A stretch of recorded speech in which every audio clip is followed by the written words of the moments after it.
और ना जाने कितने पुरुष इसी तरह अपनी जान दे देंगे, जिनमें बड़े बड़े ऑफिसर, बड़े बड़े पॉलिटिशियन, इतना ही नहीं जजों तक का नाम शामिल है।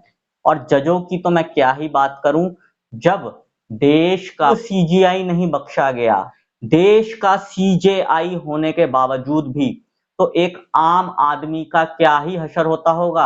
अगर आप लोग भी अपनी पत्नी से परेशान हो तो इस वीडियो के कमेंट बॉक्स में जरूर लिखना जस्टिस।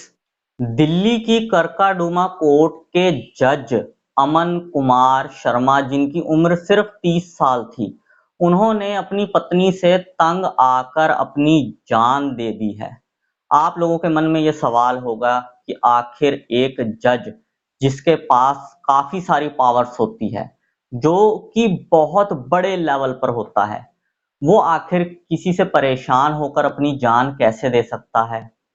तो दोस्तों, क्या है पूरी सच्चाई और क्यों दिल्ली के जज अमन कुमार शर्मा जी ने अपनी जान दे दी अपनी पत्नी की वजह से, इसी टॉपिक के ऊपर आज की इस वीडियो में मैं बात करूंगा। इस वीडियो को बिना स्किप करे शुरू से लेकर एंड तक पूरा जरूर देखना, कहीं से भी स्किप मत करना, ताकि पूरी जानकारी आप लोगों को ठीक से समझ में आ सके। और इस वीडियो को शुरू करने से पहले मैं आप सबसे कहना चाहता हूं कि अगर आप मेरे इस चैनल पर पहली बार आए हैं और चैनल को अभी तक सब्सक्राइब नहीं किया है, तो चैनल सब्सक्राइब जरूर कर देना और इस वीडियो को लाइक जरूर कर देना। दोस्तों, पत्नियों से आजकल हर कोई परेशान है, क्योंकि महिलाओं के हक में इतने ज्यादा अधिकार दे दिए गए हैं, जो कि बिल्कुल एक तरफा है। उन एक तरफा अधिकारों की वजह से उन चीजों का बहुत ज्यादा मिसयूज हो रहा है। अमन कुमार शर्मा जी के मामले में क्या हुआ था कि उनकी पत्नी उन्हें काफी ज्यादा तंग परेशान किया करती थी, टॉर्चर किया करती थी और उन्हें बार बार झूठे केस में फंसाने और पुलिस बुला लेने की धमकियां भी दिया करती थी। अब देखा जाए तो अमन कुमार शर्मा जी खुद एक जज है, पुलिस उनका क्या ही बिगाड़ सकती है। लेकिन बात यहां पर आती है एक तरफा महिला कानूनों की।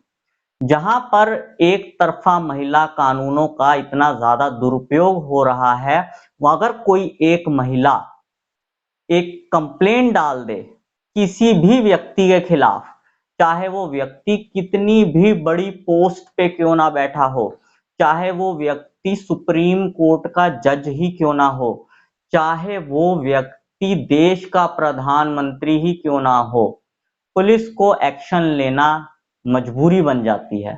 और दोस्तों, इसी चीज की धमकियां बार बार अमन कुमार शर्मा को दी जाती थी उनकी वाइफ की तरफ से।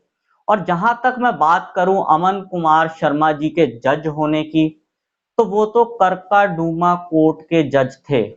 हमारे देश के पूर्व सीजेआई रंजन गोगोई जी तक को रेप के झूठे मुकदमे में फंसाया जा चुका है। तो जब हमारे देश का पूर्व सीजेआई नहीं बख्शा गया, तो अमन कुमार शर्मा जी तो एक डिस्ट्रिक्ट कोर्ट के ही जज थे। इन धमकियों से परेशान होकर अमन कुमार शर्मा जी ने अपने पिता को फोन करा और कहा कि मैं काफी ज्यादा परेशान हूं, मेंटली बहुत ज्यादा डिस्टर्ब हूं, मुझे समझ में नहीं आ रहा है मैं क्या करूं। उनके पिता ने उन्हें कहा कि तू परेशान मत हो, टेंशन मत ले, मैं तेरे पास आ जाता हूं। उनके पिताजी किसी और शहर में रहते थे। जब तक उनके पिताजी दूसरे शहर से दिल्ली अमन कुमार शर्मा जी के घर पर पहुंचे, तब तक बहुत देर हो चुकी थी। घर का दरवाजा भी बंद था।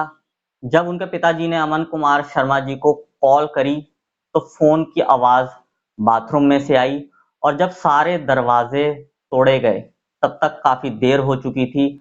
अमन कुमार शर्मा जी अपनी जान दे चुके थे अपनी पत्नी के अत्याचारों से परेशान होकर।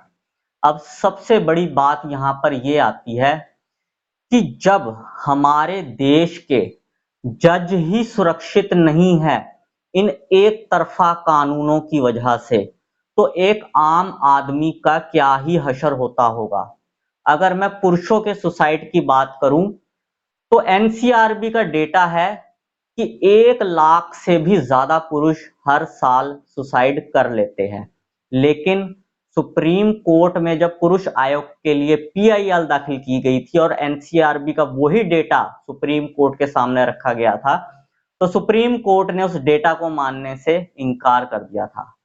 और महिलाओं के अत्याचार से परेशान होकर पुरुषों का जो आत्महत्या करने का डेटा है वो लगातार बढ़ता चला जा रहा है। लेकिन हमारे देश की सरकार भी सो रही है और हमारे देश का न्याय तंत्र भी सो रहा है।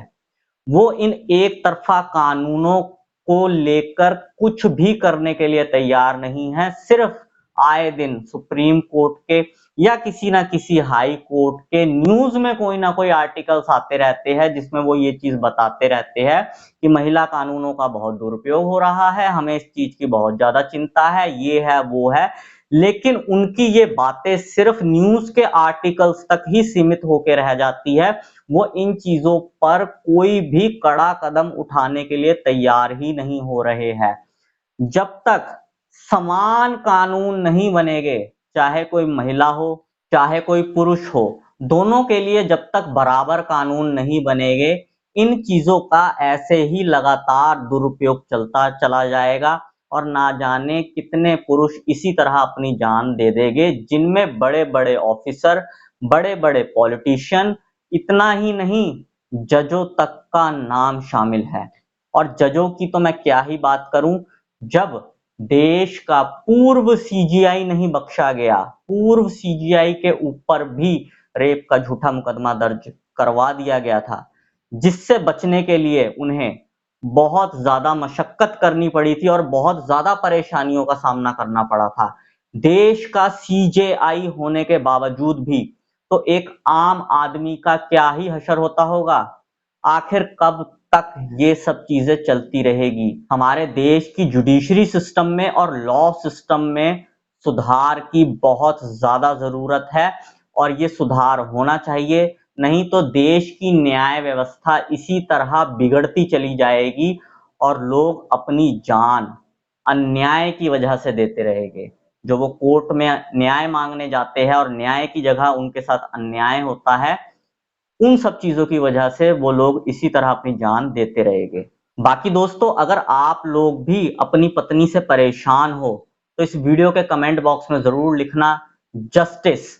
बस यही जानकारी दोस्तों आज की इस वीडियो में मैं आप लोगों को देना चाहता था। उम्मीद करूंगा आपको ये जानकारी पसंद आई होगी। अगर आपको ये जानकारी पसंद आई हो तो इस वीडियो को लाइक जरूर कर देना।